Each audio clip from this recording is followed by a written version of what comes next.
فيها. بسم الله الرحمن الرحيم. الحمد لله رب العالمين. الصلاة والسلام على رسوله الأمين وعلى آله وأصحابه وأهل بيته أجمعين. الصلاة والسلام عليك يا سيدي يا رسول الله. خذ بيدي قلت حيلتي أدركني يا رسول الله. يا سيد الأبرار حبك في دمي نهر على نحو الصبابة جاري. لك يا رسول الله في أعماقنا قمم من الإجلال والإكرام. സർവാദരണീയരായ സാദാത്തുക്കളെ, ഉസ്താദുമാരെ,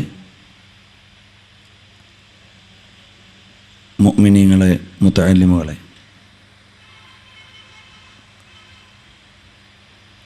അള്ളാഹുവിൻ്റെ അളവറ്റ അനുഗ്രഹത്താൽ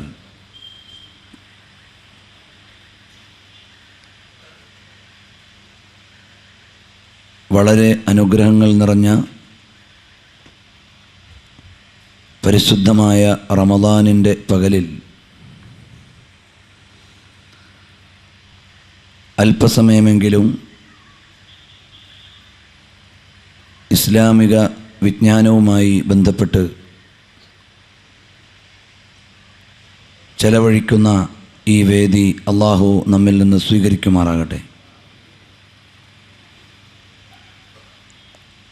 പ്രിയപ്പെട്ട മുഅ്മിനീങ്ങളെ, കഴിഞ്ഞ 4 ദിവസങ്ങളിൽ മഹാന്മാരായ ഇമാം അബൂ ഹുറൈറ റളിയല്ലാഹു അൻഹു, ഇമാം ബുഖാരി റളിയല്ലാഹു അൻഹു തുടങ്ങിയുള്ള ഹദീസ് കുലപതികളെക്കുറിച്ച് അല്പം ചില ചരിത്രശകലങ്ങളാണ് നാം പങ്കുവച്ചത്.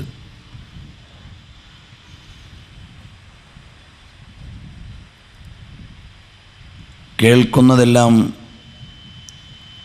ഓർക്കാനും നിലനിർത്താനും സാധിച്ചില്ലെങ്കിലും മഹാന്മാരായ ആളുകളിൽ നിന്ന് ജീവിത സന്ദേശങ്ങളെ ഏറ്റെടുത്ത് നമ്മുടെ ജീവിതത്തെ ആത്മീകമായി സംവിധാനിക്കാനും അവരുടെ പേരും ചരിത്രവും ഒക്കെ പറയുമ്പോൾ ആ സദസ്സിൽ അനുഗ്രഹവർഷം ഉണ്ടാകും എന്ന വിശ്വാസത്തിൽ ആ ആത്മീയ സമ്മാനത്തിന് കാത്തിരിക്കുകയുമാണ് ചെയ്യുന്നത്. ബഹുമാനപ്പെട്ട ഇമാമുന ശാഫിഈ റളിയല്ലാഹു അൻഹു പറഞ്ഞു, അഹ്ലുൽ ഹദീസി ഫീ കുല്ലി സമാനിൻ കസ്സഹാബത്തി ഫീ സമാനിഹിം. ഓരോ കാലഘട്ടത്തിലെയും ഹദീസ് പണ്ഡിതന്മാർ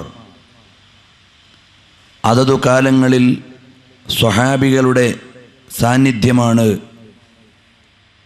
പ്രാതിനിധ്യമാണ് അവർ നിർവഹിക്കുന്നത്. ഇദാ റഅയ്തു സ്വാഹിബ ഹദീസിൻ,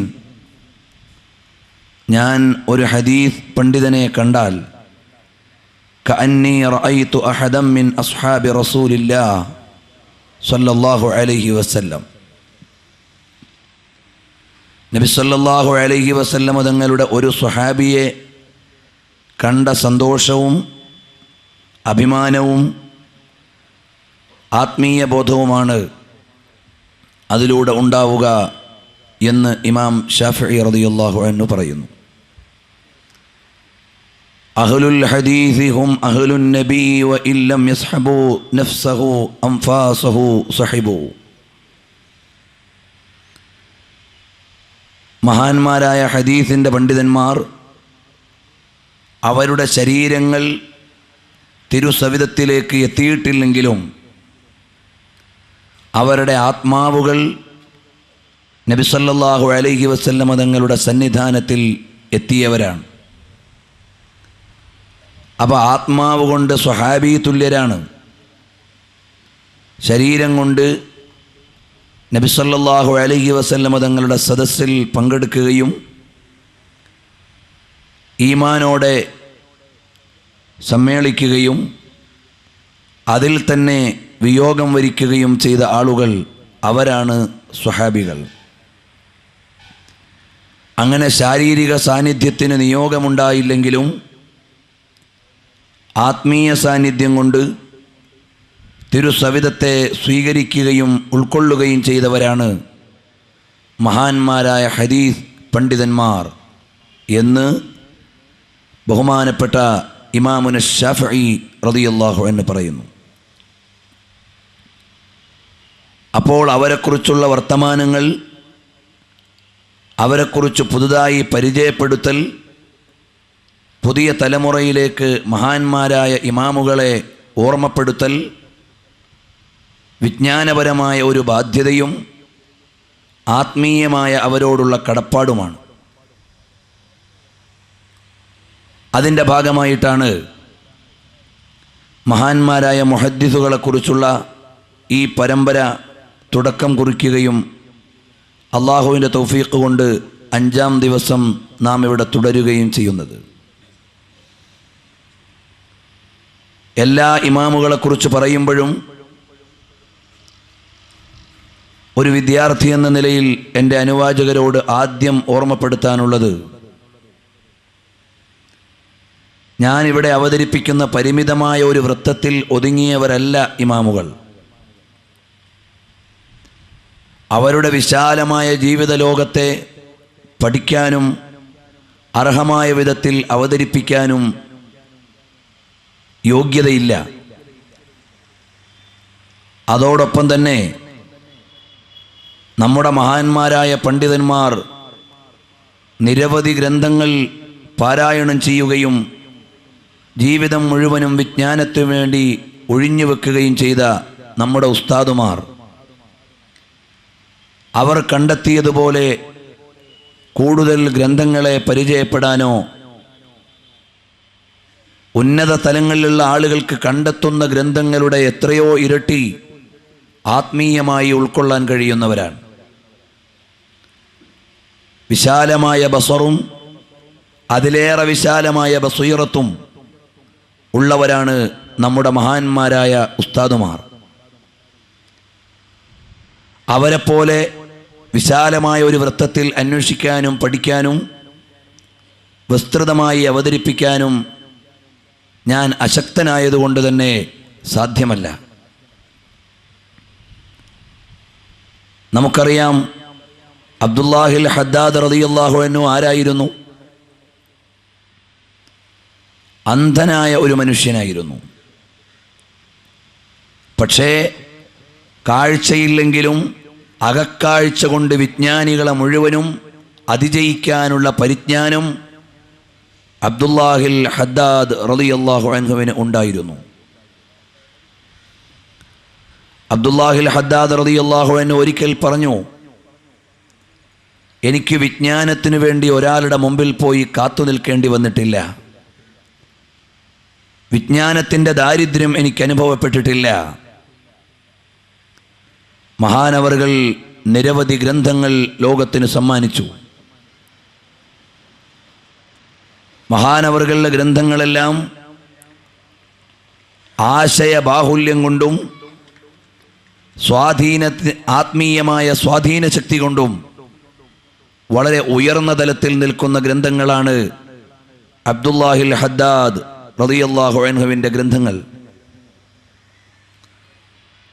ഇപ്പോൾ ആ ഗ്രന്ഥങ്ങളുടെ കളക്ഷൻ ഒരു ബാഗായി തന്നെ അറബ് ലോകത്ത് പ്രസിദ്ധീകരിക്കപ്പെടുന്നുണ്ട്. ബഹുമാനപ്പെട്ടവരുടെ ആത്മീയ ഉപദേശങ്ങളടങ്ങുന്ന ഹിക്കം, ആത്മജ്ഞാന രഹസ്യങ്ങളും ഓരോ തലത്തിലും ഉള്ള ആളുകൾക്കുള്ള ഉപദേശങ്ങളും അടക്കുന്ന ഗ്രന്ഥങ്ങൾ, അങ്ങനെ നിരവധി രചനകൾ അബ്ദുല്ലാഹിൽ ഹദ്ദാദ് റളിയല്ലാഹു അൻഹു അന്ധനായിരിക്കെ തന്നെ ലോകത്തിന് നൽകിയിട്ടുണ്ട്. അപ്പോൾ വിശാലമായി കടന്നു പോവുകയല്ല, ഇമാം മുസ്ലിം റളിയല്ലാഹു അൻഹുവിനെ കുറിച്ചാണ് ഇന്നിവിടെ നമുക്ക് പറയേണ്ടത്. ഇമാം ബുഖാരി റളിയല്ലാഹു അൻഹുവിനോളം വ്യാപകമായ അവലംബങ്ങൾ പ്രാഥമിക അന്വേഷണത്തിൽ ലഭിക്കുന്നില്ലെങ്കിലും ചരിത്രപരമായി ബഹുമാനപ്പെട്ട ഇമാം ബുഖാരി റളിയല്ലാഹു അൻഹുവിൻ്റെ തൊട്ടടുക്കൽ തന്നെ നിൽക്കുന്ന മഹാനാണ് ബഹുമാനപ്പെട്ട ഇമാം മുസ്ലിം റളിയല്ലാഹു അൻഹു. മഹാനവർകൾ മുസ്ലിം ബിൻ ഹുജ്ജാജ് ബിൻ വർദ് ബിൻ കൗഷാദ്, മഹാനവർകൾ ജനിക്കുന്നത് ഖുശൈരി ഗോത്രത്തിൽ നൈസാബൂർ എന്ന പ്രദേശത്താണ്.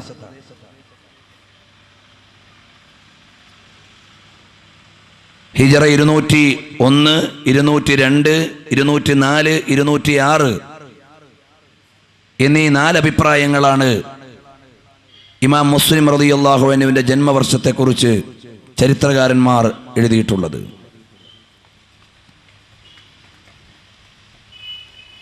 ബഹുമാനപ്പെട്ടവർ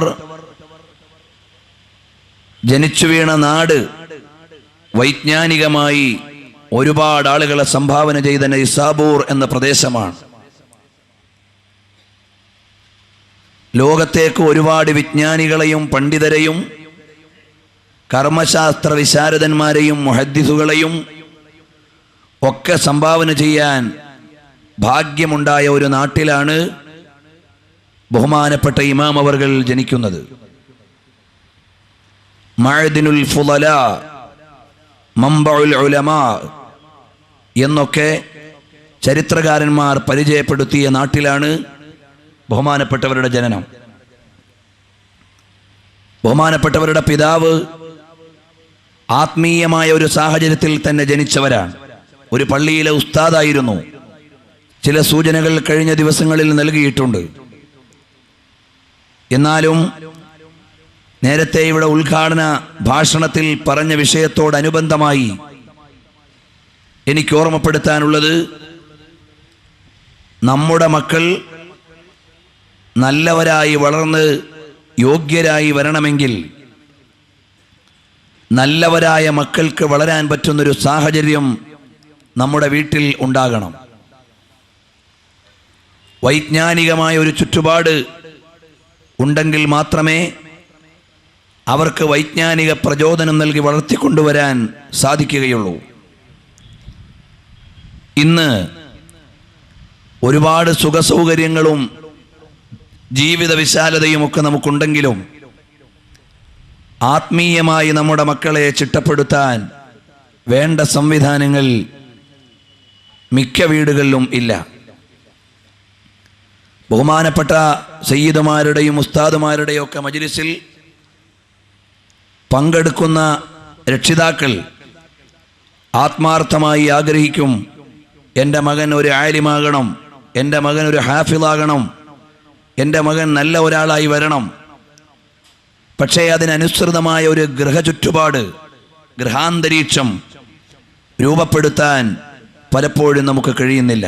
അതിൻ്റെ പേരിൽ അബദ്ധസഞ്ചാരികളായി വീട്ടിൽ നിന്ന് ലഭിക്കുന്ന ചുറ്റുപാടും സൂക്ഷ്മതയില്ലായ്മയും കൊണ്ട് വഴികേടായി പോവുകയാണ്.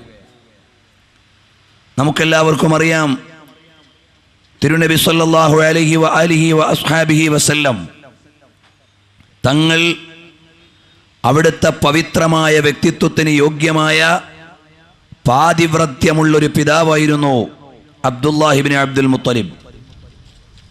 ചരിത്രത്തിലേക്ക് പോവുകയല്ല. അതുപോലെ ഓരോ മഹാന്മാരുടെയും ജീവിത ചുറ്റുപാടുകൾ പഠിച്ചാൽ അവിടെയെല്ലാം ആത്മീയമായ ഒരു സാഹചര്യത്തിൽ നിന്ന് അനിവാര്യമായ ശിക്ഷണം അവർക്ക് ലഭിച്ചിരുന്നു. ഇമാമുൻ നവവി റഹ്മത്തുള്ളാഹി അലൈഹി ഒരു നേരം മാത്രം ഭക്ഷണം കഴിച്ച് ബാക്കിയുള്ള സമയം മുഴുവനും വിജ്ഞാനത്തിനു വേണ്ടി വിനിയോഗിച്ചപ്പോൾ ഇമാമുൻ നവവി റളിയല്ലാഹു അൻഹുവിന് ഭക്ഷണം കൊണ്ടുപോയി കൊടുത്തുകൊണ്ടിരുന്നത് പ്രിയപ്പെട്ട പിതാവായിരുന്നു. കുറച്ച് വളർന്നിട്ടും എൻ്റെ മകൻ ജോലിക്ക് പോകുന്നില്ല, എൻ്റെ മകൻ കച്ചവടം നടത്തുന്നില്ല എന്ന പരാതിയൊന്നും ബഹുമാനപ്പെട്ട ഇമാമുൻ നവവി റളിയല്ലാഹു അൻഹുവിൻ്റെ പിതാവിനുണ്ടായിരുന്നില്ല. ആവശ്യമായ ഭക്ഷണം വീട്ടിലേക്ക് പള്ളിയിലേക്ക് എത്തിച്ചു കൊടുത്ത് പഠനത്തിനാവശ്യമായ സാഹചര്യം നൽകിയത് ബഹുമാനപ്പെട്ട പിതാവായിരുന്നു. അതുപോലെ ഇമാം മാലിക് ബിൻ അനസ് റളിയല്ലാഹു അൻഹുവിന്റെ ചരിത്രം, ഇമാമുന ശാഫിഈ റളിയല്ലാഹു അൻഹുവിന്റെ ചരിത്രം, അവിടെയെല്ലാം വീട്ടിൽ നിന്നു ലഭിച്ച ആത്മീയ ശിക്ഷണത്തിലാർന്ന ഒരു അറ്റ്മോസ്ഫിയറിൽ നിന്നാണ് ബഹുമാനപ്പെട്ട ഇമാമുകളെല്ലാം അവരുടെ വ്യക്തിപ്രഭാവത്തിലേക്ക് വന്നത്. ബഹുമാനപ്പെട്ട ഇമാമുൽ ഹറമൈനി റളിയല്ലാഹു അൻഹു കർമ്മശാസ്ത്ര വൈജ്ഞാനിക ലോകത്തെ അഗ്രേസരന്മാരിൽ ഒരാളാണ്. ബഹുമാനപ്പെട്ടവരുടെ പിതാവ് പ്രിയപ്പെട്ട ഭാര്യ അഥവാ ഇമാമുൽ ഹറമൈനി റളിയല്ലാഹു അൻഹുവിന്റെ ഉമ്മയെ വളരെ കൃത്യമായി ചിട്ടയിൽ പഠിപ്പിച്ചു. എൻ്റെ മകന് സംശയമുള്ള ഒരു ഭക്ഷണം പോലും കൊടുക്കാൻ പാടില്ല, അഥവാ ഹലാലാണോ ഹറാമാണോ എന്ന് സുവ്യക്തമല്ലാത്ത ഭക്ഷണം പോലും എൻ്റെ മകന് കൊടുക്കാൻ പാടില്ല. 100% ഹലാലായ ഭക്ഷണം മാത്രം കൊടുത്ത് അവനെ ഒരു സാത്വികനായ ആലിമാക്കി കൊണ്ടുവരണം. അങ്ങനെ ഒരു ദിവസം ഹറമൈനി ഇമാം റളിയല്ലാഹു അൻഹുവിന്റെ വാപ്പ, അന്ന് ഇമാം അവർകൾ ഇമാമായിട്ടില്ല, പണ്ഡിതനായിട്ടില്ല, മാതാവിൻ്റെ അമ്മിഞ്ഞെയ്യുമ്പുന്ന പ്രായത്തിൽ വീട്ടിലേക്ക് കടന്നു വരുമ്പോൾ കുഞ്ഞിനെ അയൽവാസിയായ പെണ്ണെടുത്ത് മുലയൂട്ടിക്കൊണ്ടിരിക്കുകയാണ്. ബഹുമാനപ്പെട്ട ഇമാമുൽ ഹറമൈനി റളിയല്ലാഹു അൻഹുവിന്റെ വാപ്പ അപ്പോൾ തന്നെ കുഞ്ഞിനെ പിടിച്ച് കാലിൽ തലകീഴായി പിടിച്ച് കുടഞ്ഞിട്ട് പാല് മുഴുവനും പുറത്തേക്ക് കളഞ്ഞു. അയൽവാസിയായ സഹോദരിക്ക് സഹിച്ചില്ല. അവർ ചോദിച്ചു, നിങ്ങൾ എന്താണ് ചെയ്യുന്നത്?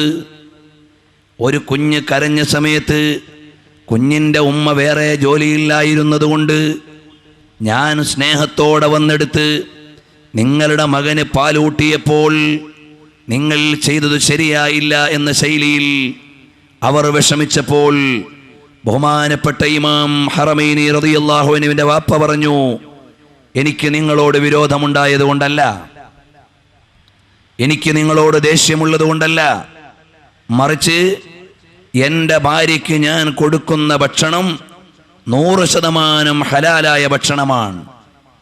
ആ 100% ഹലാലായ ഭക്ഷണം എൻ്റെ ഭാര്യയ്ക്ക് കൊടുക്കുന്നത് കൊണ്ട് തന്നെ അവളുടെ ശരീരത്തിൽ നിന്നുള്ള പാല് 100% ഹലാലാണ്. അതേ സമയത്ത് നിങ്ങളുടെ ഭർത്താവ് നിങ്ങൾക്ക് തരുന്ന ഭക്ഷണം ഹറാമാണെന്നെനിക്ക് പറയാൻ അഭിപ്രായമില്ലെങ്കിലും ഹറാമോ ഹലാലോ എന്ന് സംശയിക്കാവുന്ന സാഹചര്യമുണ്ട്. അതുകൊണ്ട് നിങ്ങളുടെ ശരീരത്തിലെ പാല് എൻ്റെ കുട്ടിയുടെ പള്ളയിൽ ചെന്നാൽ എൻ്റെ ലക്ഷ്യത്തിലേക്ക് എൻ്റെ മകനെ വളർത്തിക്കൊണ്ടുവരാൻ പ്രയാസമാണ് എന്ന് ബഹുമാനപ്പെട്ട ഇമാം അവറുകളുടെ പിതാവ് പറയുമ്പോൾ, പ്രിയപ്പെട്ട സഹോദരങ്ങളെ, അത്രയും സൂക്ഷ്മതയോടെ മക്കളെ പരിപാലിച്ചു കൊണ്ടുവരേണ്ട രക്ഷിതാക്കൾ ഇന്ന് അശ്രദ്ധമായി അവരുടെ ഭക്ഷണമല്ല, വസ്ത്രമല്ല, രീതികളും സാഹചര്യങ്ങളും മുഴുവനും അന്യവൽക്കരിച്ച് തെറ്റായ വഴിയിലേക്ക് പോകുമ്പോൾ അവരെ നയിച്ച് നല്ലതിലേക്ക് കൊണ്ടുവരേണ്ട പ്രചോദനമാണ് ബഹുമാനപ്പെട്ട ഇമാമുകളായതെങ്ങനെ, നമ്മൾ ഓർമ്മിക്കുന്ന മുൻഗാമികൾ അവരുടെ പദവിയിലേക്ക് ഉയർന്നതെങ്ങനെ, അതിനുള്ള കാരണം അവരെ ചെറുപ്പത്തിലെ പാകപ്പെടുത്തി ആത്മീയമായ സാഹചര്യത്തിൽ വളർത്തിയത് കൊണ്ടാണ്. അവർ വളർന്നു വന്നപ്പോൾ രക്ഷിതാക്കൾക്ക് അഭിമാനിക്കാനും സന്തോഷിക്കാനുമുള്ള വഴിയുണ്ടായത് അതുകൊണ്ട് ഞാൻ എൻ്റെ മകനെ വളർത്തിക്കൊണ്ടുവരേണ്ടത് അള്ളാഹുവിൻ്റെ യഥാർത്ഥ ദാസനാകാനാണ്. ഇന്നിതിൽ നിന്ന് നമ്മുടെ ചിന്തയെല്ലാം മാറിപ്പോയി. ഇന്നത്തെ പത്രത്തിലും നാം വായിക്കുന്ന ലേഖനം എന്താണ്? മലപ്പുറം ജില്ലയിലെ സ്കൂളിൽ നടത്തിയ സർവേകളിൽ മലപ്പുറം ജില്ലയിലെ തന്നെ മുസ്ലിം പെൺകുട്ടികൾക്കിടയിൽ ഗ്യാങ്ങുകളായി തിരിഞ്ഞ് പ്രത്യേക പേരുകൾ സ്വീകരിച്ചുകൊണ്ട് മയക്കുമരുന്ന് ഉപയോഗിക്കുന്നതിനെ പോലീസ് വിഭാഗം കണ്ടെടുക്കുകയാണ്. സൗന്ദര്യവർദ്ധക വസ്തുവാണെന്ന് തെറ്റിദ്ധരിപ്പിച്ചുകൊണ്ട് കുട്ടികളുടെ ഇടയിൽ റാക്കറ്റുകൾ കച്ചവടം നടത്തി അതിൽ വീണുപോയ കുട്ടികൾ മയക്കുമരുന്നിന് അഡിക്റ്റുകളായി, അവിഹിതമായി ഗർഭധാരിണികളായി. ഇതുപോലെ വരുന്ന അവസ്ഥയിൽ, സാമൂഹിക സാഹചര്യത്തിൽ നബി സല്ലല്ലാഹു അലൈഹി വസല്ലം തങ്ങൾ അത്ഫാലുൽ മുഅ്മിനീൻ കൈഫ റബ്ബാഹുമുൻ നബിയുൽ അമീൻ, മുഅ്മിനീങ്ങളായ മക്കളെ നബി സല്ലല്ലാഹു അലൈഹി വസല്ലം തങ്ങൾ എങ്ങനെയാണ് പരിചരിച്ചത് എന്ന അധ്യായം പഠിച്ച് നാം പുലർത്തേണ്ടതാണ്.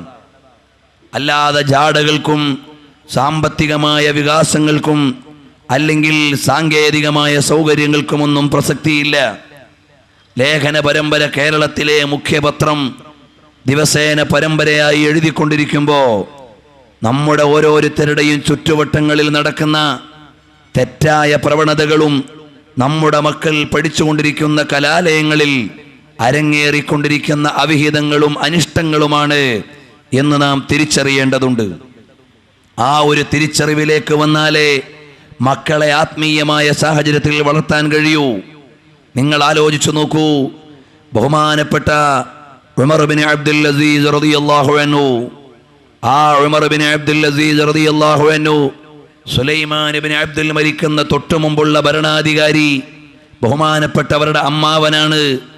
ആ ഭരണാധികാരിയുടെ ജനാസ ഖബറടക്കിയിട്ട് വളരെ ക്ഷീണിതനായി വൈകുന്നേരം വീട്ടിലേക്ക് വരികയാണ്.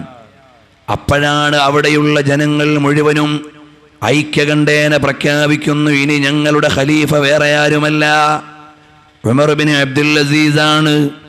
ഉമർ ബിൻ അബ്ദുൽ അസീസ് തങ്ങൾ പറഞ്ഞു, എനിക്ക് അധികാരം വേണ്ട, എനിക്ക് നിങ്ങളുടെ ഒരു ആനുകൂല്യങ്ങളും വേണ്ട, ഞാൻ ഒതുങ്ങിയിട്ട് ജീവിക്കാൻ ആഗ്രഹിക്കുകയാണ്. ജനങ്ങൾ പറഞ്ഞു, ഞങ്ങളെ നയിക്കാൻ നിങ്ങളെ മാത്രമേ ഞങ്ങൾ ആഗ്രഹിക്കുന്നുള്ളൂ.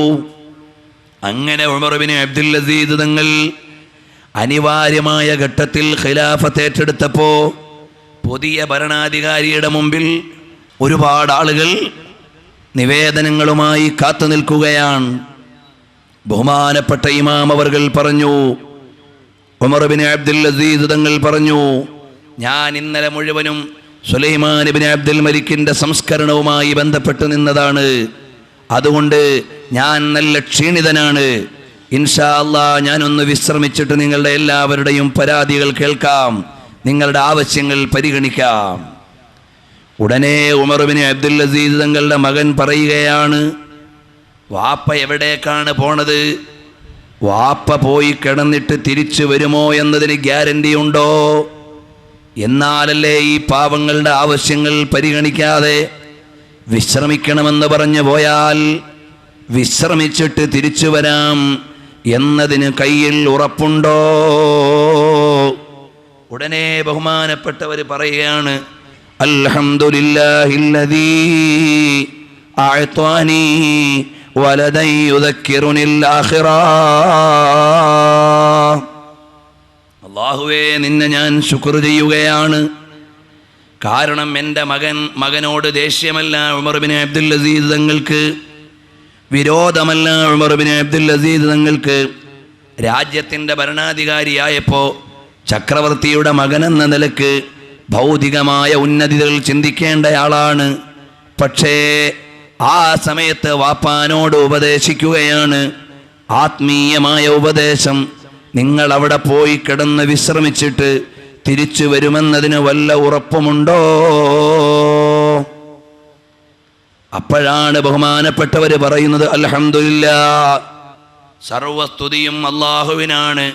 എനിക്ക് പരലോകത്തെക്കുറിച്ച് കൂടുതൽ ഉണർത്തിത്തരുന്ന ഒരു മകനെ എനിക്ക് നൽകിയ അള്ളാഹുവേ, നിന്നെ ഞാൻ ശുക്ർ ചെയ്യുകയാണ്. അപ്പോൾ ഇത്തരം സാഹചര്യങ്ങളിൽ നിന്നാണ് ആ ഉമർ ബിൻ അബ്ദുൽ അസീസ് തങ്ങളുടെ ചരിത്രം നിങ്ങൾക്കറിയാം. ബഹുമാനപ്പെട്ട ഉമർ ബിൻ ഖത്താബ് തങ്ങൾ രാത്രി അന്വേഷണം നടത്തുമ്പോൾ പാലിൽ വെള്ളം ചേർക്കാൻ പാടില്ല, പടച്ചവൻ കാണുന്നുണ്ടെന്ന് പറഞ്ഞ പ്രിയപ്പെട്ട സഹോദരിയുടെ സന്താനമാണ് ഉമർ ബിൻ അബ്ദുൽ അസീസ് തങ്ങൾ. അപ്പോൾ പരിശുദ്ധമായ പരമ്പരകളിലൂടെയും നല്ല കുടുംബ സാഹചര്യങ്ങളിലൂടെയുമാണ് സ്വാലിഹീങ്ങളായ വ്യക്തികൾ രൂപപ്പെടുന്നത്. അപ്പോൾ മുസ്ലിം ബിൻ ഹജ്ജാജുൻ നൈസാബൂരി റളിയല്ലാഹു അൻഹു കടന്നു വരുന്നത് മാതാവിൻ്റെയും പിതാവിൻ്റെയും ആത്മീയമായ സാഹചര്യത്തിലാണ്. ചെറുപ്പത്തിലെ വാപ്പാൻ്റെ കൂടെ ഇൽമിൻ്റെ സാഹചര്യത്തിലേക്ക് പോവുകയാണ്.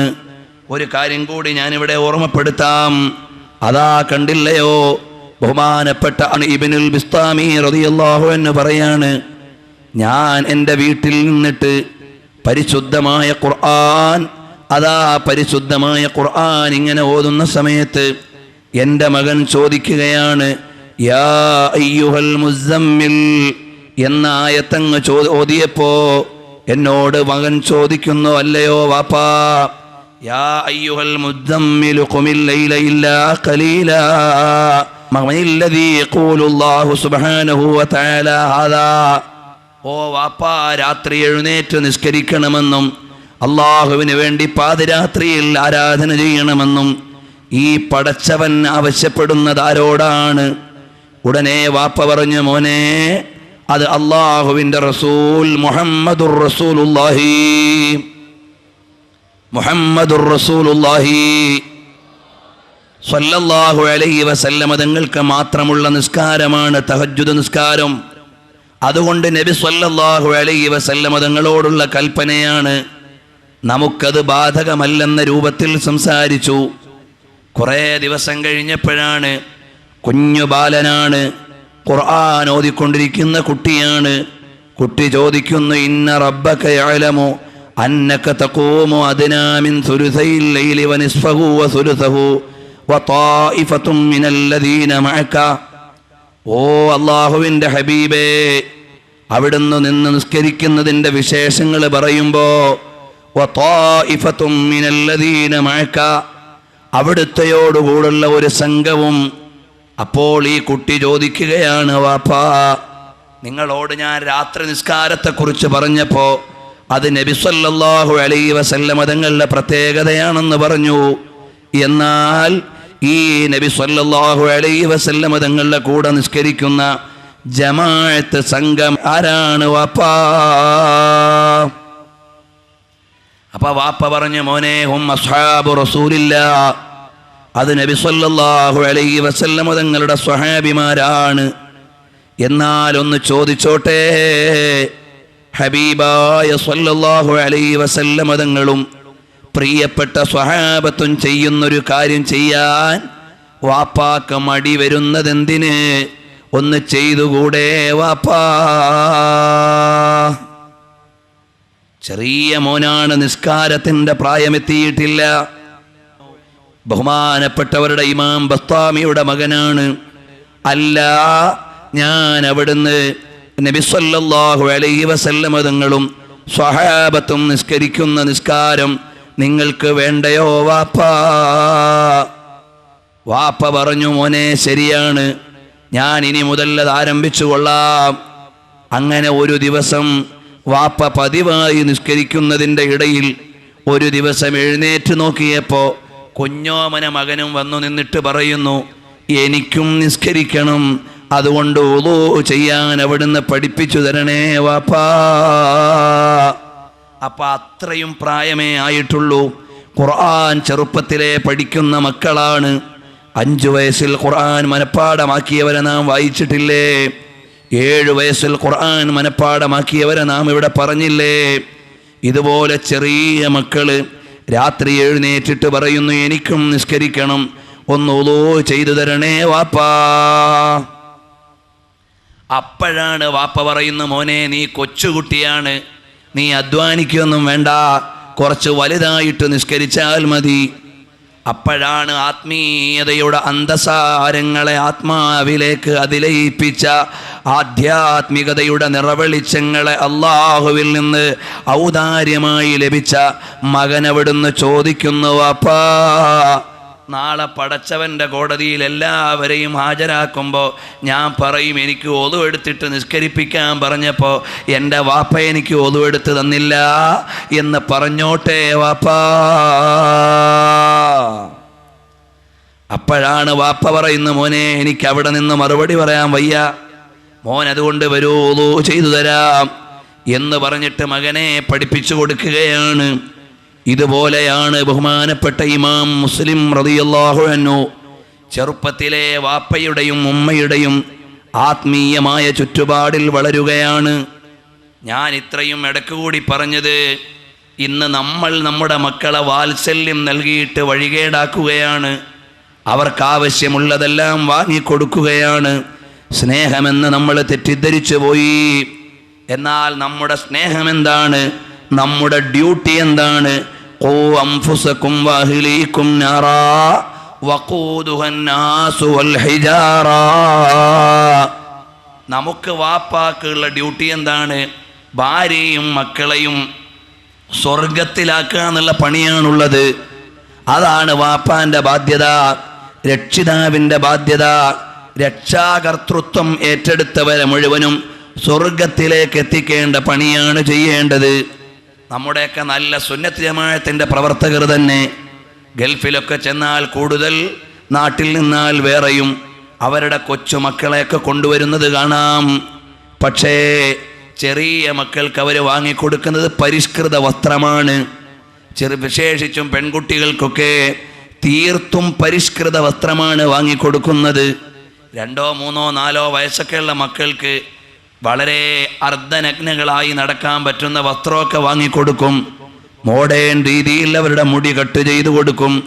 നമ്മളോടൊക്കെ സഹിച്ച് ചെല്ലുന്ന ഉസ്താദുമാർക്ക് സംഭാവനയും നൽകി, അവർക്ക് ഭക്ഷണവും നൽകി, അവർക്ക് സൽക്കാരവും നൽകി, സ്നേഹവും നൽകുന്ന കുടുംബങ്ങളിൽ പോലും പുതിയ മക്കളെ അവർ കൊണ്ടു നടക്കുമ്പോൾ, ചിലപ്പോൾ അവരുടെ ക്ലാസ്സുകളിൽ വരുമ്പോൾ പോലും പരിഷ്കൃതമായ വേഷം അണിയിച്ചുകൊണ്ട് കൊണ്ടുവരും. അപ്പം ചെറിയ മക്കളെ കൊണ്ടുവരുമ്പോൾ ഏതെങ്കിലും ഒരാൾ പറയാണ്, ഇങ്ങനെക്കാണോ കുട്ടികൾക്ക് ഡ്രസ്സ് വാങ്ങിക്കൊടുക്കുന്നത്? അപ്പോൾ അവർക്കൊരു ന്യായമുണ്ട്, ഇത് ചെറിയ കുട്ടിയല്ലേ, ഇവർ വലുതാവുമ്പോൾ പർദ്ദയൊക്കെ അങ്ങ് ഇട്ടുകൊള്ളും. തെറ്റിപ്പോയി. ചെറുപ്പത്തിലെ അവർക്ക് നാണം പഠിപ്പിച്ചു കൊടുക്കണം. പെൺകുട്ടികൾക്ക് ഹയാ ഉണ്ടാകണം. ഹയാ ഇല്ലാത്ത പെണ്ണു തന്നെയല്ല. പെണ്ണിൻ്റെ ഏറ്റവും അമൂല്യമായ സ്വത്ത് ഹയാ ആണ്, നാണമാണ്. ഖിയാമത്ത് നാളിൻ്റെ അടയാളം പെണ്ണിൽ നിന്ന് ഹയാ ഉയർത്തപ്പെടലാണ്. ഇന്ന് പർദ്ദയിട്ട താത്താമാര് വക്കീലന്മാരെ പോലെ തെരുവിലിറങ്ങി കമന്റ് പാസ്സാക്കുന്ന കാലമാണ്. അവര് പർദ്ദയിടാത്തത് കൊണ്ടല്ല, പെണ്ണിൻ്റെ മൂല്യമാകുന്ന ഹയാ അവളുടെ മനസ്സിൽ നിന്ന് പോയാൽ അവൾക്കിനി എന്തും ചെയ്യാമെന്ന ധാരണയാണ്. അവിടെ പർദ്ദയിട്ടിട്ടങ്ങ് ഇറങ്ങും. എല്ലാം ആയി, പർദ്ദ ഒരു കറുത്ത ലോഹ ഇട്ടാ മുത്തൊക്കെ ആയിപ്പോയി, ഇനി സ്വർഗത്തിൻ്റെ നടുക്ക് വീണുപോകും എന്ന് തെറ്റിദ്ധരിച്ചു പോയ താത്ത തെരുവിലിറങ്ങിയിട്ട് എല്ലാവരോടും കമന്റ് പാസ്സാക്കാൻ ഹയാ ഇല്ലാതിറങ്ങുന്ന കാലമാണ്. അതുകൊണ്ട് കേവലം കറുത്ത ലോഹയല്ല പർദ്ദ, സ്ത്രീത്വത്തിൻ്റെ മൂല്യം സംരക്ഷിക്കുന്ന വേഷമാകണം ഇസ്ലാം പറഞ്ഞത്. ആരോ തെറ്റിദ്ധരിച്ചു പോയി, അവിടുന്ന് ഒരു കറുത്ത ലോഹയിട്ട പിന്നത് ഇസ്ലാമിൻ്റെ വേഷമായി പോയി എന്ന്. ഇന്ന് പലരും തെറ്റുകൾക്ക് വേണ്ടി പോലും ഇത്തരം പർദ്ദകൾ ഉപയോഗിക്കുന്നുണ്ട്. ഖിയാമത്ത് നാളല്ലേ,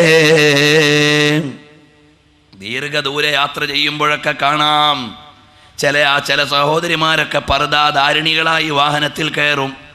2-3 സ്റ്റോപ്പ് കഴിയുമ്പോൾ അവരുടെ പർദ്ദ എവിടെ പോയെന്നറിയില്ല. ചില ആളുകൾക്ക് ഇല്ലാത്ത പർദ്ദ ഉണ്ടാകും. ഇതുപോലെയൊക്കെയുള്ള സംഭവങ്ങളാണ് ഇന്ന് നടന്നുകൊണ്ടിരിക്കുന്നത്. അതുപോലെ ക്ലാസ് റൂമിലെ കുട്ടികളുടെ ബാഗിൽ നിന്ന് പർദ്ദ പിടിച്ചെടുത്ത സംഭവങ്ങൾ എത്രയാണ്. കാരണം സ്കൂൾ ഗ്രൗണ്ടിലേക്ക് കയറിയാൽ അവർ പർദ്ദ ഊരി ബാഗിൽ വെച്ചു. ഇനി എന്തുമാകാം. വീട്ടിലേക്ക് വൈകുന്നേരം പോകുമ്പോഴോ 1-ാം തരം പർദ്ദ ധരിച്ചു. വീട്ടിൽ നിന്ന് യാത്രയാക്കുന്ന ഉമ്മ വിചാരിക്കും, എൻ്റെ മോള് നല്ല സ്വാലിഹത്തായി ജീവിക്കുകയാണ്. ഗൾഫിൽ നിന്ന് വിളിക്കുന്ന വാപ്പ വിചാരിക്കും, എൻ്റെ മോളിപ്പം നഫീസത്തുൽ മിസ്രിയുടെ അനുജത്തിയാണ്. പക്ഷേ അവരുടെ സ്വകാര്യ ജീവിതങ്ങൾ നമ്മൾ അറിയാത്ത വിധം അപകടത്തിലേക്ക് പോവുകയാണ്. പ്രിയപ്പെട്ടവരെ, ഞാൻ നേരത്തെ പറഞ്ഞതുപോലെയുള്ള വാർത്തകൾ നമ്മുടെ നെഞ്ചിൽ തുളച്ചു കയറേണ്ട വാർത്തയാണ്.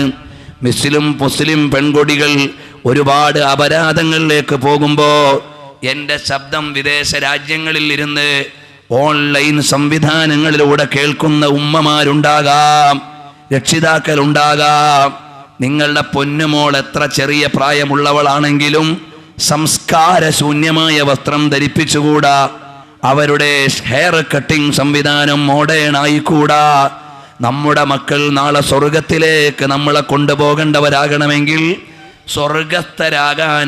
സ്വർഗസ്ഥരായ ആളുകളുടെ സംസ്കാരത്തിലേക്ക് വരണം. എന്നാലേ അവരെ നല്ല നിലയിൽ നയിക്കാൻ പറ്റൂ.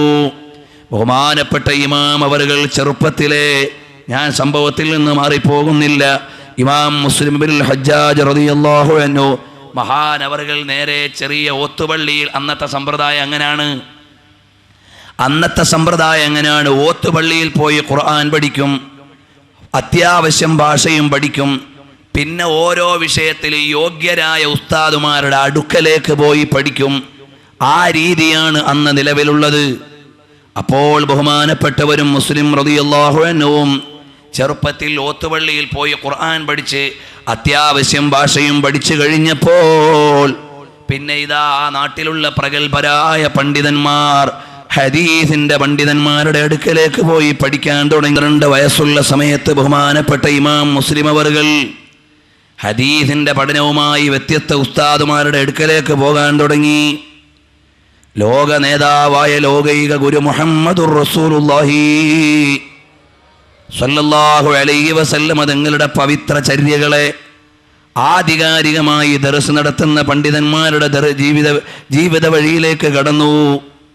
അതോടൊപ്പം തന്നെ ചെറിയ ഒരു കച്ചവടം ബഹുമാനപ്പെട്ടവർക്കുണ്ടായിരുന്നു. ജീവിതോപാധിയായി വസ്ത്ര കച്ചവടമായിരുന്നു ജീവിതോപാധിയായി മഹാനവറുകൾ സ്വീകരിച്ചത്. ബഹുമാനപ്പെട്ട ഇമാം അബൂ ഹനീഫ റളിയല്ലാഹു അൻഹുവിനും അങ്ങനെ ഉണ്ടായിരുന്നു. നിരവധി ഇമാമിയങ്ങൾക്ക് അത്തരം സംഭവങ്ങൾ അവരുടെ ജീവിത വഴികൾ കാണാം. അതിൻ്റെ ഇടയിലും ബഹുമാനപ്പെട്ടവർ അള്ളാഹുവിൻ്റെ ദീനിൻ്റെ പഠനത്തിന് വേണ്ടി സമയം കണ്ടെത്തി. നമ്മുടെ നാട്ടിൽ വന്നുപോയൊരു തെറ്റിദ്ധാരണയാണ്, വിവാഹം കഴിച്ചാൽ പിന്നെ വിദ്യാഭ്യാസം നേടിക്കൂടാ, ഒരു ഡിഗ്രി കിട്ടിപ്പോയാൽ പിന്നെ ഒരു ബുക്കും വായിച്ചുകൂടാ, പിന്നെ ഒരു കിതാബും തുറന്നു നോക്കിക്കൂടാ എന്നൊരു തെറ്റിദ്ധാരണ നമ്മുടെ നാട്ടിൽ ചില സഹോദരങ്ങൾക്ക് വന്നു പോയിട്ടുണ്ട്. ചില ആളുകളൊക്കെ സനതെടുത്തതിൻ്റെ പിറ്റേന്ന് തന്നെ ചിലപ്പോൾ ഗൾഫിലേക്ക് പോകേണ്ടി വരും. എല്ലാവർക്കും ജീവിത സാഹചര്യം ഒരുപോലല്ല. അവരെ കുറ്റം പറയാൻ നമ്മൾ അർഹരല്ല. കാരണം വീട്ടിൽ വലിയ ഭാരമുണ്ടാകും. സഹോദരിമാരെ വിവാഹം ചെയ്യേണ്ടവർ, വീടില്ലാത്തവർ, അപ്പം അതുകൊണ്ട് ജോലി മേഖലകളിലേക്ക് പോകേണ്ടി വരും. അത്തരം സഹോദരങ്ങളോട് പറയാനുള്ളത്, ദിവസം 1 മണിക്കൂറെങ്കിലും കണ്ടെത്തിയിട്ട് നാം 10-20 കൊല്ലം പഠിച്ച വിജ്ഞാനത്തിൻ്റെ തുടർച്ച ഒരു ക്ലാസ്സും എടുക്കാനില്ലെങ്കിലും, ഒരാൾക്കും പറഞ്ഞു കൊടുക്കാനില്ലെങ്കിലും, ഒരു ലേഖനവും എഴുതാനില്ലെങ്കിലും, അൽ ഇസ്തിഗാലു ബിൽ ഇൽമി മിൻ ഔലാ മാ ഉൻഫിഖത് ഫീഹി നഫായിസുൽ ഔഖാത്ത്. നമ്മുടെ സമയം ചെലവഴിക്കാൻ പറ്റുന്ന ഏറ്റവും നല്ല നിധിയാണ് വിജ്ഞാനം കൊണ്ട് ജോലിയാകൽ. അതുകൊണ്ട് തന്നെ നാം വിജ്ഞാനം എന്തിനു വേണ്ടിയാണ്? അത് അതിനു വേണ്ടി തന്നെയാണ്, വേറെ ഒന്നിനും വേണ്ടിയല്ല എന്ന ആത്മീയ ബോധത്തോടെ എല്ലാ ദിവസവും നമ്മൾ ഇൽമുമായി ബന്ധപ്പെട്ടുകൊണ്ടിരിക്കണം. അതല്ലേ ബഹുമാനപ്പെട്ട ഇമാം അബൂബക്കർ സിദ്ദീഖ് റളിയല്ലാഹു അൻഹു ഇസ്ലാമിന്റെ LKGയിൽ ചേരുന്നത് 37-ാമത്തെ വയസ്സിലാണ്. കാരണം എന്തേ? നബി സല്ലല്ലാഹു അലൈഹി വസല്ലം തങ്ങൾ നബുവത്തിന്റെ പ്രഖ്യാപനം നടത്തിയത് 40 വയസ്സിൽ. 3 വയസ്സ് ഇളയാളാണ് സിദ്ദീഖുൽ അക്ബർ തങ്ങൾ. അന്ന് LKGയിലാണ്, ഇസ്ലാമിക പാഠശാലയിൽ. പക്ഷേ നബി സല്ലല്ലാഹു അലൈഹി വസല്ലം തങ്ങൾ വഫാത്താകുമ്പോൾ സ്വഹാബത്തിലെ ഏറ്റവും വിവരമുള്ളയാളും ഖുർആൻ ഹാഫിളുമാണ് ബഹുമാനപ്പെട്ട ഇമാം അബൂബക്കർ സിദ്ദീഖ് ഖലീഫത്തു റസൂലില്ലാഹി സല്ലല്ലാഹു അലൈഹി വസല്ലം. അതുപോലെ മഹാന്മാരെല്ലാം നിങ്ങൾ പോയി നോക്കിക്കോ. മസ്ജിദുൽ ഹറാമിലും മസ്ജിദുൻ നബവിയിലും വിജ്ഞാനം പഠിക്കാൻ ദിവസേന കിതാബും എടുത്തുകൊണ്ട് വലിയ പ്രായമുള്ളവർ വരുന്നുണ്ട്. മുഴുവൻ നരച്ചുപോയ ആളുകൾ വരെ സന്ധ്യാസമയമാകുമ്പോൾ മസ്ജിദുൽ ഹറാമിൽ ഇന്നും ദർസ് നടക്കുന്നുണ്ട്, മസ്ജിദുൻ നബവിയിൽ ഇന്നും ദർസ് നടക്കുന്നുണ്ട്. ഉമ്മുൽ ഖുറ യൂണിവേഴ്സിറ്റി മക്കയിൽ ഉണ്ടെങ്കിലും, മദീന യൂണിവേഴ്സിറ്റി മദീനയിലുണ്ടെങ്കിലും, കിങ് അബ്ദുൽ അസീസ് യൂണിവേഴ്സിറ്റി ഉണ്ടെങ്കിലും, ഇനി ഏതൊക്കെ യൂണിവേഴ്സിറ്റികൾ ഉണ്ടെങ്കിലും പഴയകാല പ്രതാപത്തിൻ്റെ തുടർച്ചയ്ക്ക് വേണ്ടി മസ്ജിദുൻ നബവിയിൽ നിരവധി സ്ഥലങ്ങളിൽ ദർസ് നടക്കുന്നുണ്ട്, നിരവധി സ്ഥലങ്ങളിൽ ദർസ് നടക്കുന്നുണ്ട്. അതുപോലെ തന്നെ മസ്ജിദുൽ ഹറാമിലും നിശ്ചിത ഹൽക്കകളിൽ ദർസ് നടക്കുന്നുണ്ട്. നിരവധി പണ്ഡിതന്മാരുടെ വീടുകളിൽ ദർസ് നടക്കുന്നുണ്ട്. അവിടെ ഓതാൻ വരുന്നത് 25 വയസ്സിന് താഴെയുള്ള ചെറുപ്പക്കാർ മാത്രമല്ല, 50, 60, 70 ഒക്കെ വയസ്സുള്ള ആളുകൾ കിതാബ് എടുത്തുകൊണ്ട് ഓതാൻ വരികയാണ്.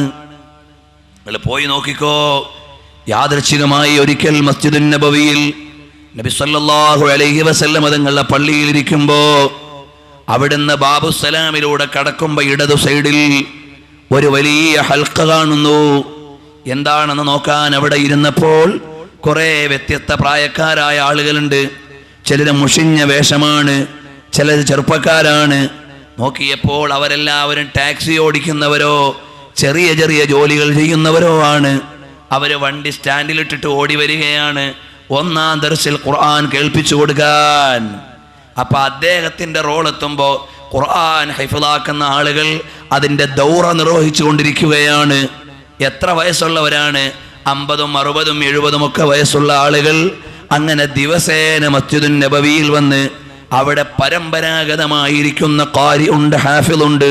അദ്ദേഹത്തിൻ്റെ മുമ്പിൽ ഇന്ന് പഠിച്ച ഭാഗം കേൾപ്പിച്ചു കൊടുത്തിട്ട് സമ്മതം വാങ്ങിയിട്ട് പോവുകയാണ് അടുത്ത ട്രിപ്പ് എടുക്കാൻ. അതുപോലെ ഇന്നും അവിടെ ഇൽമു പഠിക്കുന്ന ആളുകളുണ്ട്.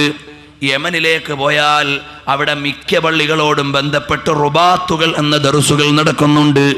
നമ്മ അള്ളാഹുവിൻ്റെ തൗഫീഖ് കൊണ്ട് കഴിഞ്ഞ റമദാൻ കഴിഞ്ഞ് ഞങ്ങൾ യമനിലെത്തിയപ്പോൾ അവിടുത്തെ ദർസുകൾ കാണാൻ കഴിയുകയും നമ്മുടെ നാട്ടിൽ നിന്ന് ബഹുമാനപ്പെട്ട കോടമ്പുഴ ഉസ്താദിനെ പോലെയുള്ള പണ്ഡിതന്മാരെഴുതിയ കിതാബുകൾ അവർ ഫോട്ടോസ്റ്റാറ്റ് എടുത്ത് അവരുടെ ദർസുകളിൽ സിലബസിൻ്റെ ഭാഗമാക്കി മാറ്റിയത് കണ്ടപ്പോൾ വളരെ അഭിമാനം തോന്നി.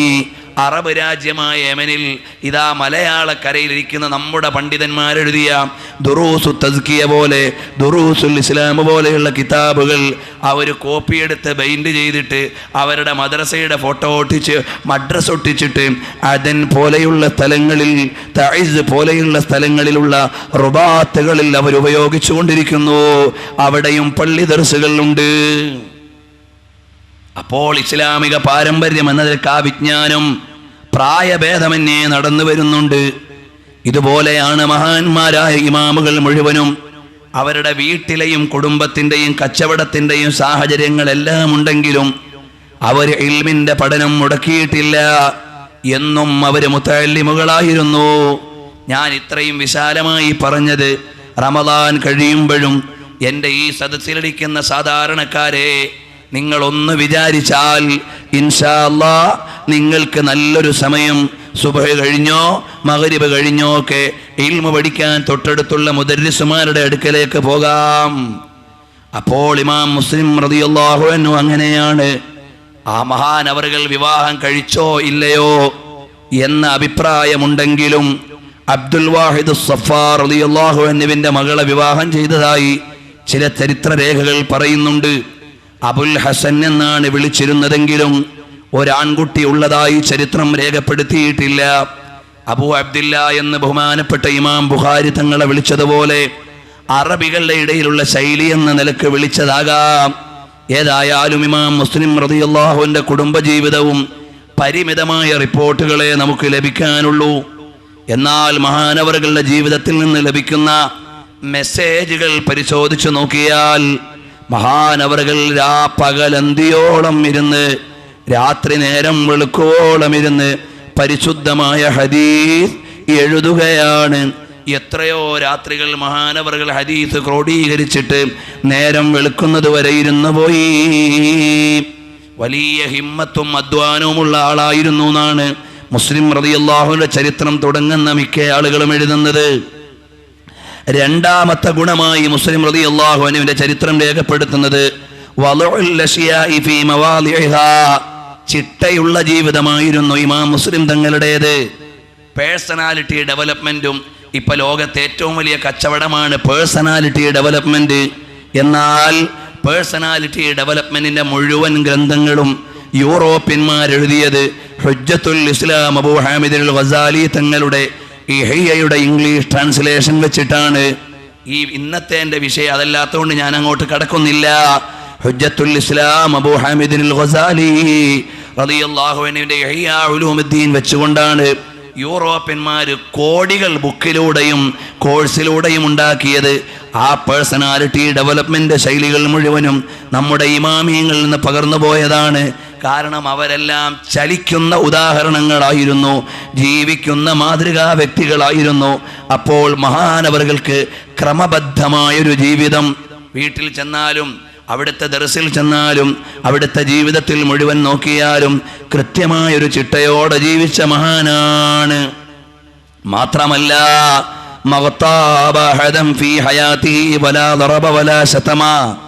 ബഹുമാനപ്പെട്ടവരുടെ ജീവിതത്തിൽ ഒരൊറ്റയാളെപ്പോലും ഗീബത്ത് പറഞ്ഞിട്ടില്ല. ഒറ്റയാളെപ്പോലും ഗീബത്ത് പറഞ്ഞിട്ടില്ല. ഒരാളെപ്പോലും ചീത്ത പറഞ്ഞിട്ടില്ല. ഒരാളെപ്പോലും ആക്ഷേപിച്ചിട്ടില്ല. ഇത്രയും ക്ലിയർ പിക്ചർ ഉള്ള ഒരു പേഴ്സണാലിറ്റിയെ പറയാൻ എത്ര പ്രയാസമാണ് സഹോദരങ്ങളെ.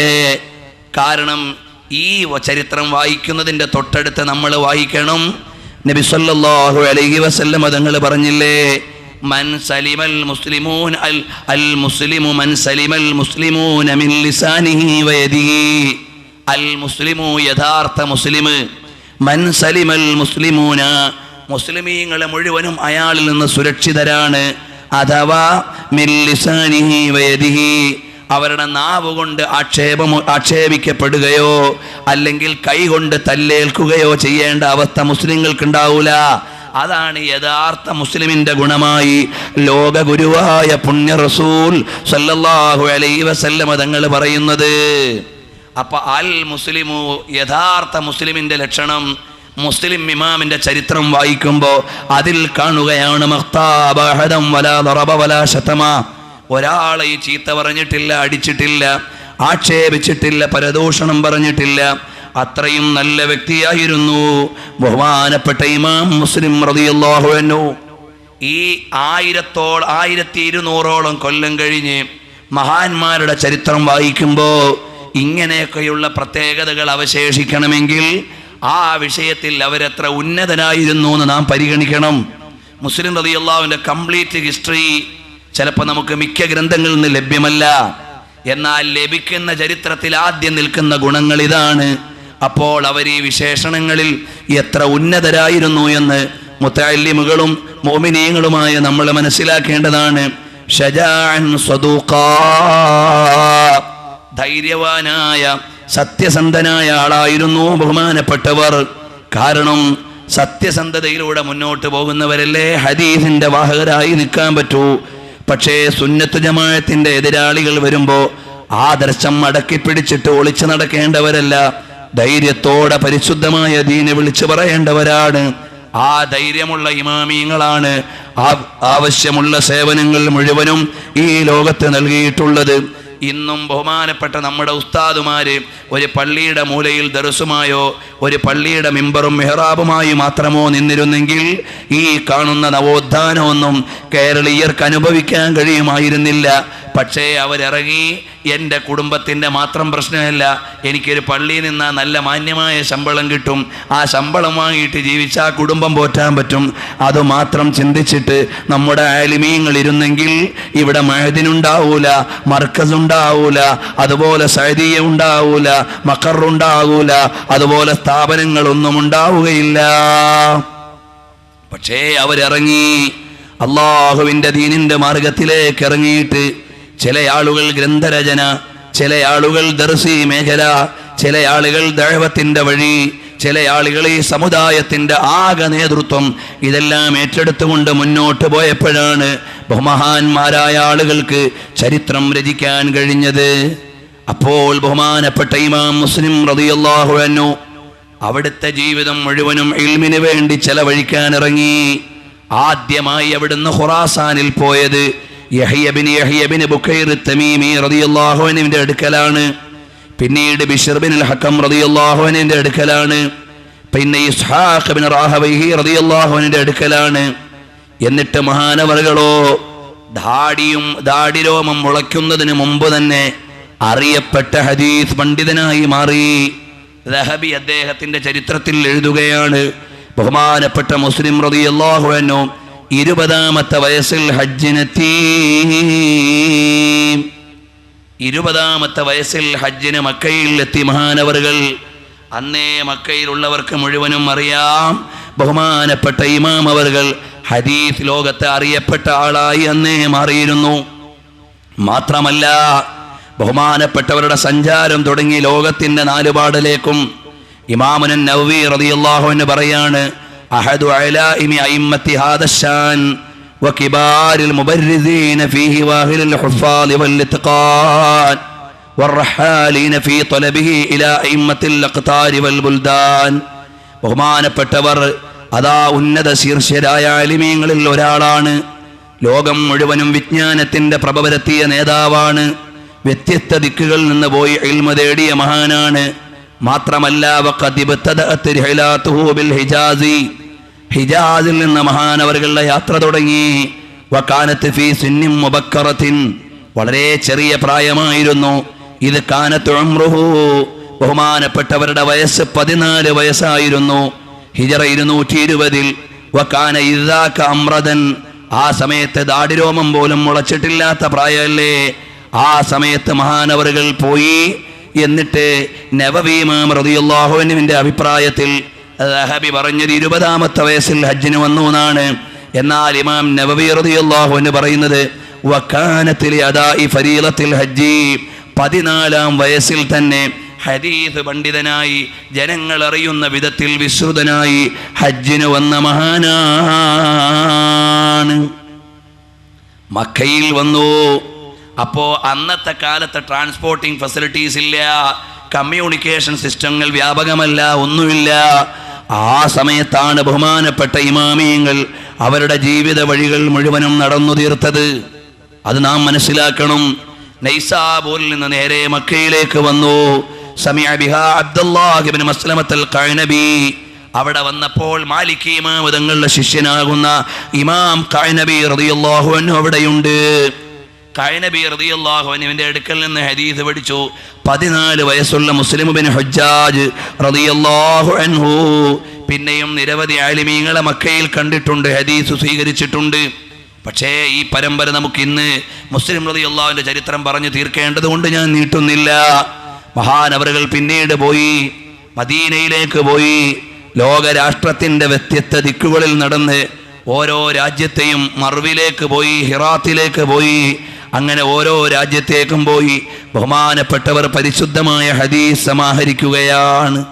അങ്ങനെയാണ് ലോകപ്രസിദ്ധ ഹദീസ് പണ്ഡിതനായി വന്നപ്പോ മഹാന്മാര് പറയുകയാണ്, ബഹുമാനപ്പെട്ട ഇമാം മുസ്ലിം റളിയല്ലാഹു അൻഹു മഹാനവറുകളെ പോലെ തുല്യരായി സമശീർഷർ ഞങ്ങൾക്ക് കാണാൻ കഴിഞ്ഞിട്ടില്ല. ദുനിയാവിൽ അറിയപ്പെടുന്ന ഹദീസ് നന്നായി മനഃപ്പാടമാക്കിയ മഹാന്മാരിൽപ്പെട്ട ആളാണ് എന്ന് പറഞ്ഞുകൊണ്ട് ഇമാം മുസ്ലിം റളിയല്ലാഹു അൻഹുവിനെ കുറിച്ച് പറയുമ്പോൾ, ഇന്നമാ ഖറജത്ത് നൈസാബൂർ സലാസത റിജാലിൻ, 3 ആളുകളെയാണ് നൈസാബൂർ എന്ന് പറയുന്ന പ്രദേശം ലോകത്തിന് സമ്മാനിച്ചത്. അതിൽ ഒന്നാമത്തെ ആള് മുഹമ്മദ് ബിൻ യഹ്യ ദുഹലിയാണ്. രണ്ടാമത്തെ ആള് മുസ്ലിം ബിൻ ഹജ്ജാജ് ആണ്. മൂന്നാമത്തെ ആൾ ഇബ്രാഹിം ബിൻ അബി ത്വാലിബാണ്. അതിൽ രണ്ടാമത്തെ ആളാണ് ബഹുമാനപ്പെട്ട ഇമാം മുസ്ലിം റളിയല്ലാഹു അൻഹു. ബഹുമാനപ്പെട്ട ഖത്തീബ് റളിയല്ലാഹു അൻഹു പറയാണ്, അഹദുൽ അഇമ്മത്തി മിൻ ഹുഫാദിൽ ഹദീസ് അഹദു അഇമ്മത്തി ദുനിയാ, ലോകത്തറിയപ്പെട്ട ഇമാമിങ്ങളിൽ വിശ്രുതരാണ്. അതുപോലെ തന്നെ ഹദീസ് മനഃപ്പാടമാക്കിയ ഉന്നതന്മാരിൽ ഒരാളാണ്. നബവി ഇമാം റളിയല്ലാഹു അൻഹു പറയാണ്, വഅജ്മഉ അലാ ജലാലതിഹി വഇമാമതിഹി വഉലുവി മർതബതിഹി വഅക്ബറു ദലായിലി അലാ ദാലിക കിതാബുഹു സ്വഹീഹ്. ബഹുമാനപ്പെട്ടവർ ലോകത്തറിയപ്പെട്ട ഉന്നതരായ പണ്ഡിതന്മാരിൽ പ്രതാപം കൊണ്ടും പ്രഭാവം കൊണ്ടും നേതൃത്വം കൊണ്ടും ഉയർന്ന പദവി കൊണ്ടും ലോകത്തറിയപ്പെട്ട നേതാവാണ്. വാക്ബറുദ്ദലാഇലി അലാ ദാലിക, അതിനുള്ള ഏറ്റവും വലിയ തെളിവാണ് ബഹുമാനപ്പെട്ടവരുടെ സഹീഹിന്റെ ഗ്രന്ഥം. അപ്പോൾ ഇമാം മുസ്ലിം റളിയല്ലാഹു അൻഹു ലോകം മുഴുവനും കറങ്ങി നടന്ന് മഹാന്മാരായ പണ്ഡിതന്മാരിൽ നിന്ന് വിജ്ഞാനം നേടിയപ്പോൾ ദഹബി രേഖപ്പെടുത്തുകയാണ്, 200-ൽ പരം പണ്ഡിതന്മാർ ഇമാം മുസ്ലിം റളിയല്ലാഹു അൻഹുവിനുണ്ടായിരുന്നു ഉസ്താദുമാരായി. ഇന്നലെ നാം പറഞ്ഞു ഇമാം ബുഖാരി തങ്ങൾക്ക് 1000-ലേറെ പണ്ഡിതന്മാർ ഉസ്താദുമാരുണ്ടായിരുന്നു. ഇമാം മുസ്ലിം റളിയല്ലാഹു അൻഹുവിന് 200-ലധികം ഉസ്താദുമാരുണ്ടായിരുന്നു. അന്നത്തെന്ന് പറഞ്ഞാൽ ഓരോ ദർസിനും പോയി എന്നല്ല, ഓരോ ആലിമീങ്ങളുടെ അടുക്കലേക്ക് പോയിട്ട് അവരുടെ സന്നിധാനങ്ങളിൽ നിന്ന് ഇൽമു തേടുന്ന കാലമാണ്. ഇന്നത്തെ പോലെ സ്ഥാപന സംവിധാനമല്ല. അപ്പോൾ ഒരാൾ ഹദീസിൽ നിപുണനാണെന്നറിഞ്ഞാൽ അവിടെ പോയി പഠിക്കും. ആ ഉസ്താദിൻ്റെ അടുക്കൽ നിന്ന് നെഹ്വ് പഠിച്ചു കൊള്ളണമെന്നില്ല. നെഹ്വിൽ നിപുണനായ ഒരു ഉസ്താദ് വേറെ ഉണ്ടെങ്കിൽ അവിടെ പോയി അത് പഠിക്കും. അങ്ങനത്തെ ശൈലിയാണെന്നുണ്ടായിരുന്നത്. എന്നാൽ ആ ഉസ്താദുമാരിൽപ്പെട്ട ഉസ്താദാണ് ബഹുമാനപ്പെട്ട ഇമാം ബുഖാരി റളിയല്ലാഹു അൻഹു. ഇമാം ബുഖാരി ആരാണ്? 2 ദിവസം നമ്മൾ പറഞ്ഞില്ലേ. എന്നാലും നമുക്കൊന്ന് ഓർക്കാം. സഹീഹുൽ ബുഖാരി ലൗ അൻസഫു ലമാ ഖുത്ത ഇല്ലാ ബിമാ ഇദ്ഹബ് ഹുമൽ ഫർഖു ബൈനൽ ഹുദാ വൽ അമാ ഹുവസ്സദ്ദു ദൂനൽ അനാ വൽ അതബ്. സഹീഹുൽ ബുഖാരി അറിയുമോ? സ്വർണ്ണ ലിപികൾ കൊണ്ട് എഴുതേണ്ട വചനങ്ങളല്ലേ ബുഖാരിയിലുള്ളത്? സത്യാസത്യ വിവേചനമല്ലേ അതിലുള്ളത്? അസാനീദു മിസ്ലു നുജൂമിസ് സമാ അമാമ മുതൂനിൻ കമിസ്ലിശ് ശുഹബ്. അതാ നക്ഷത്രക്കൂട്ടങ്ങളുടെ ഇടയിലേക്ക് ഏറ്റവും വെളിച്ചമുള്ള പ്രഭാവങ്ങളെ പോലെ മതനുകളും സനദുകളുമൊക്കെ ക്രോഡീകരിച്ചിട്ടുണ്ട്. ബിഹി ഖാമ മീസാനു ദീനിൻ നബി വദാനാ ലഹുൽ ലുജുമു ബഅദൽ അറബ്. കണ്ടില്ലേ? അതാ ബഹുമാനപ്പെട്ടവരുടെ സ്വഹീഹുൽ ബുഖാരി. ബിഹി ഖാമ മീസാനു ദീനിൻ നബി, റസൂലുള്ളാഹിന്റെ ദീനിന്റെ ത്രാസ് അവിടെയാണ് നിലനിൽക്കുന്നത്. അറബികൾക്ക് ശേഷം അജമികളും അതിൻ്റെ മുമ്പിലേക്ക് വിനീതരായി വന്നിട്ടുണ്ട്. ഹിജാബും മിനൻ നാരി ലാ ശക്ക ഫീ യുമസ്സസു ബൈനർ റിളാ വൽ ഗളബ് വഖൈറു റഫീഖിൻ ഇലൽ മുസ്തഫാ വനൂറും മുബീനുൻ ലികശ്ഫിർ റൈബ് ഫയാ ആലിമൻ അജ്മഅൽ ആലിമൂൻ അലാ ഫളി റുത്ബതിഹി ഫിർ റുതബ്. ബഹുമാനപ്പെട്ടവരുടെ സ്വഹീഹുൽ ബുഖാരി, അതിലൂടെ നേടാവുന്ന പാരത്രികമായ വിജയം, വൈജ്ഞാനിക ലോകത്തവർ നേടിയിരുന്ന ഉന്നതികൾ, ഇതെല്ലാം എടുത്തു പറഞ്ഞുകൊണ്ട് മഹാന്മാരെഴുതുമ്പോ മുസ്ലിം ഇബ്നുൽ ഹുജ്ജാജ് റളിയല്ലാഹു അൻഹു ഇമാം ബുഖാരി റളിയല്ലാഹു അൻഹുവിന്റെ അടുക്കൽ നീണ്ട കാലം ഓതിപ്പടിച്ച മഹാനാണ്. കാരണം എന്തേ? ഇമാം ബുഖാരി റളിയല്ലാഹു അൻഹുവിനെ ഉസ്താദുമാരിൽ ഉന്നത ശീർഷനായി എണ്ണുന്നു. അതിൽ ഒരു കാരണം, ഇമാം ബുഖാരി റളിയല്ലാഹു അൻഹുവിനെ ഒരുപാട് ആളുകൾ സ്വപ്നം കാണുകയാണ്. നബി സല്ലല്ലാഹു അലൈഹി വസല്ലം തങ്ങൾ നടക്കുന്നു, അതേ കാൽപ്പാടുകൾ തെറ്റാതെ പിന്തുടരുന്നു ഇമാം ബുഖാരി തങ്ങൾ. അങ്ങനെ സ്വപ്നം കണ്ട നിരവധി ഇമാമിയങ്ങളുണ്ട്. ഇന്നലെ ഒന്നും ഈ വിഷയങ്ങളിലേക്ക് പോകാൻ നമുക്ക് കഴിഞ്ഞിട്ടില്ല. അതുകൊണ്ട് തന്നെ മുസ്ലിം ഇബ്നുൽ ഹുജ്ജാജ് റളിയല്ലാഹു അൻഹു ബഹുമാനപ്പെട്ട ഇമാം ബുഖാരി തങ്ങൾക്കെതിരെ വിശ്വാസ ശാസ്ത്രത്തിൽ തർക്കങ്ങൾ വന്നപ്പോ ബുഖാരി ഇമാമിന്റെ പക്ഷത്തു നിന്നു ബഹുമാനപ്പെട്ട മുസ്ലിം റളിയല്ലാഹു അൻഹു.